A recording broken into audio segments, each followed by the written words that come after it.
Welcome to the League of Legends Champion Spotlight, featuring Jax, the Grandmaster at Arms. Jax is a melee fighter and duelist, adept at killing targets one at a time, while surviving attacks from surrounding enemies. Jax's passive is Relentless Assault. Every time Jax lands a basic attack, he gains bonus attack speed for a few seconds.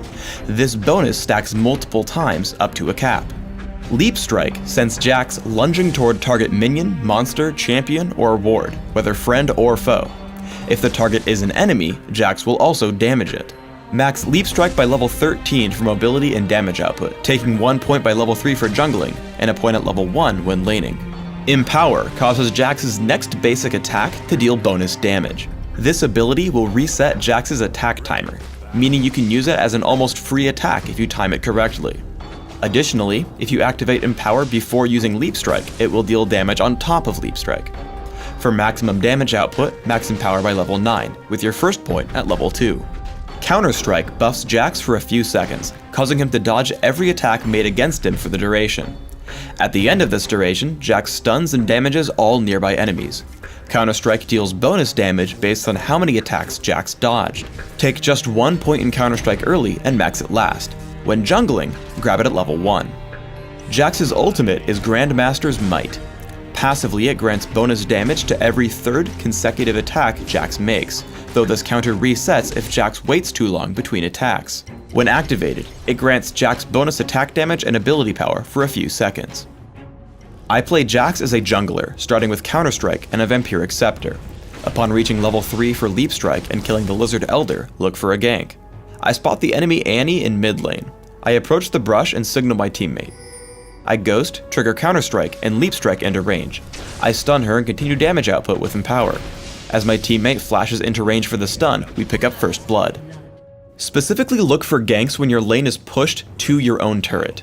Note the enemy team directly on top of my team's bottom turret. Even though I'm on the other side of the map, this position represents free kills. As I head in, I activate Counter-Strike and walk toward the brush. Seeing Vayne juke back, I Leap Strike in and kill her with Empower.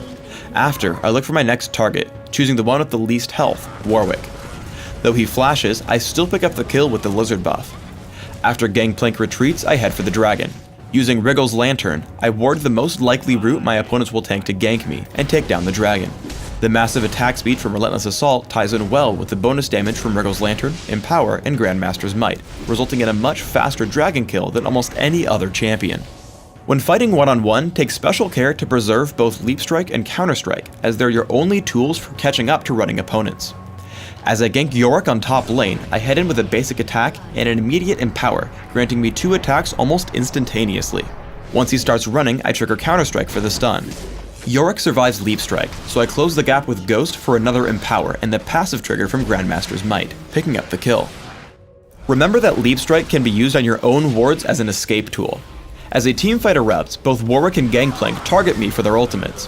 While I'm certain to die normally, I drop a Sight Ward and leave Cannon Barrage with Leap Strike. As they're still chasing me, I activate Counter-Strike to mitigate some more damage. Since they just won't give up, I drop a second ward over the wall toward Baron Nashor, Leap Strike to it, and just barely escape with under 100 health. In teamfights, try not to go in first, as you're more useful as a damage source than an initiator. Warwick and Yorick jump our Annie, so I Leap Strike in and start pummeling them. After grabbing 2 kills, I move toward the most important target of the fight, Vayne. Between Leap Strike and Ghost, I keep up with her, forcing her to run as my team cleans up the rest of the fight. Despite Condemn, I take her down inside her base, forcing her teammates away and allowing my team to switch focus to the enemy nexus. When fighting over capture points in Dominion, focus on killing enemy defenders and let your teammates do the capturing. As we fight over the Boneyard, I activate Counter-Strike and immediately jump Lee Sin with Leap Strike and Empower, taking him down extremely quickly. Now 4 versus 1, I head for Leona. My aggression pushes her away while Karma starts to capture. Leona turns to interrupt Karma, but simply turns into an easy kill, giving us clean control over the point. Jax's ability set makes him one of the game's top duelists. I pick a fight with Tryndamere. I land 1 basic attack, then immediately trigger Empower to get a quick second hit. My third attack triggers Grandmaster's Might, and I activate Counter-Strike to mitigate his damage output, bringing Tryndamere to 1 health before I've lost any. He exhausts me and triggers his ultimate, so I run until Undying Rage times out. I land Leap Strike right as it ends, grabbing the kill and control over the refinery. For runes, I take flat attack damage marks, flat armor seals, attack speed glyphs, and flat attack damage quintessences. This setup is aimed at grabbing me fast jungle speed and great overall damage through my basic attacks and physical abilities. In Classic, my masteries are 26-4-0, taking every possible physical damage increase in offense and reducing minion damage wherever possible in defense. I also take Smite and Ghost to jungle, mastering both. In Dominion, I place all 30 points into the offense tree, making sure to add magic penetration and substituting out Smite for Ignite. In Classic, open with a Vampiric Scepter when jungling, quickly adding Boots of Speed and upgrading to Wriggle's Lantern. Then consider Mercury Treads or Ninja Tabby, depending on what damage type is most prevalent. Grab Phage first as you work toward Trinity Force. Always make sure you can survive the enemy team, considering items like Atma's Impaler and Guardian Angel for physical damage, or Hexdrinker and Quicksilver Sash against magic. When looking for more damage, look toward Hextech Gunblade and Ginsu's Rageblade. In Dominion, you'll have very similar build goals. Start with Prospector's Blade, Boots of Speed, and 2 health potions. Choose either Ninja Tabby or Mercury Treads based on damage threats. Then consider a number of damage options like Trinity Force, Hextech Gunblade, and Ginsu's Rageblade. If needed, also investigate defensive options like Odin's Veil and Guardian Angel.